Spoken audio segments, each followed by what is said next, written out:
गजानन कीर्तीकरांवरून भाजप शिवसेनेत वादाची ठिणगी पडली आहे का असाच प्रश्न सध्या उपस्थित होतोय।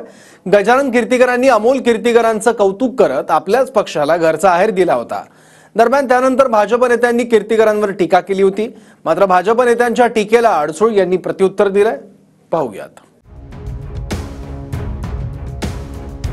एवढं सगळं आमिष दाखवून देखील तो आला नाही, तो अमोल काय जाणार सोडून, एकदम कणखर आहे तो।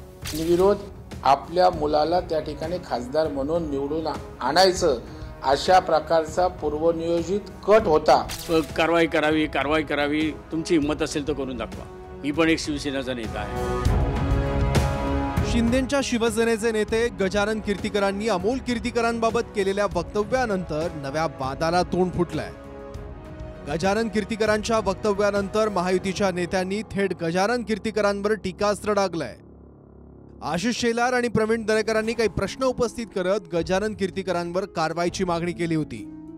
दरम्यान यानंतर शिंदेच्या शिवसेनेचे नेते आनंदराव अडसूळ यांनी भाजप नेत्यांची खरडपट्टी काढत जोरदार प्रत्युत्तर दिलंय।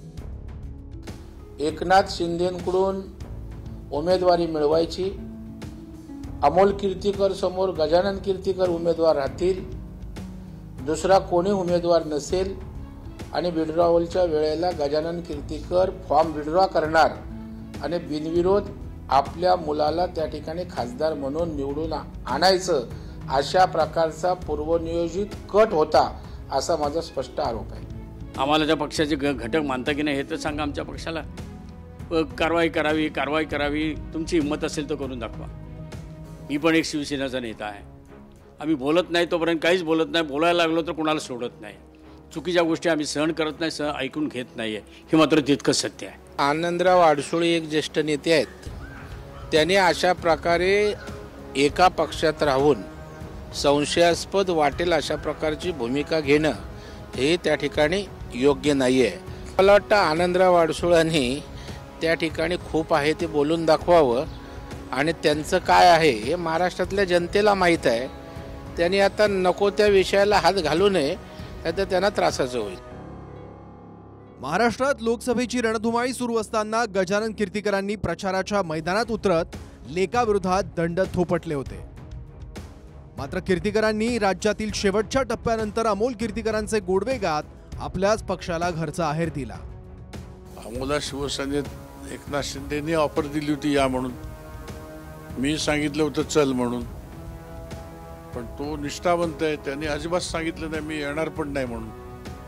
100% येणार नाही। त्याला ऑफर दिली, त्याला सांगितलं MLC करतो, हे करतो, ते करतो, एवढं सगळं आमिष दाखवून देखील तो आला नाही, तो अमोल काय जाणार सोडून, एकदम कणखर आहे तो। आला असता तर माझ्यावर आला असता ना। दरम्यान गजानन कीर्तीकरांच्या वक्तव्यानंतरच शिंदे गटाचे नेते शिशिर शिंदेंनी मुख्यमंत्र्यांना पत्र लिहित हकालपट्टीची मागणी केली होती। गजानन कीर्तीकर आणि त्यांच्या पत्नी यांनी पक्षविरोधी वक्तव्य करून ठाकरे गटाची बाजू घेतली।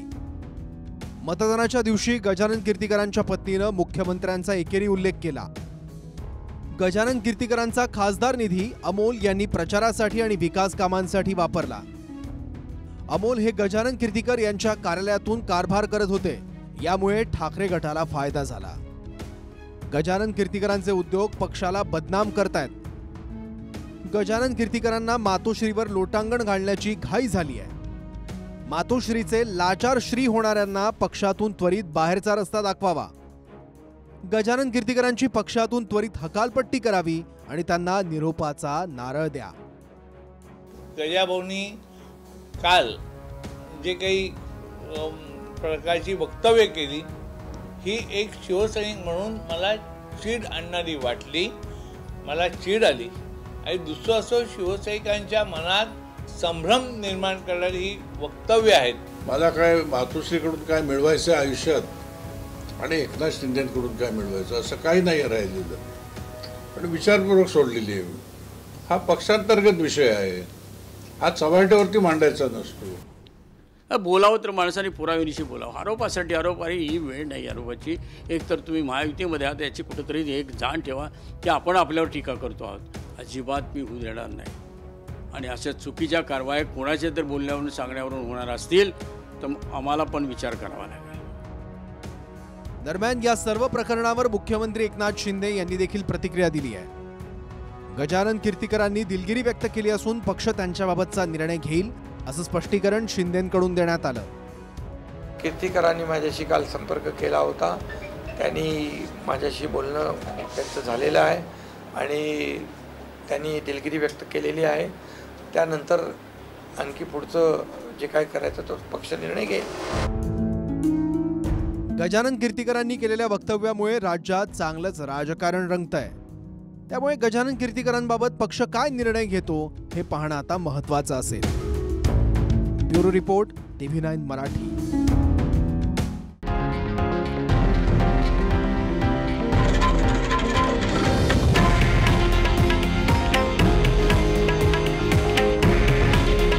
हे आहे देशातील नंबर 1 न्यूज नेटवर्क आणि आपण पाहत आहात TV9 मराठी.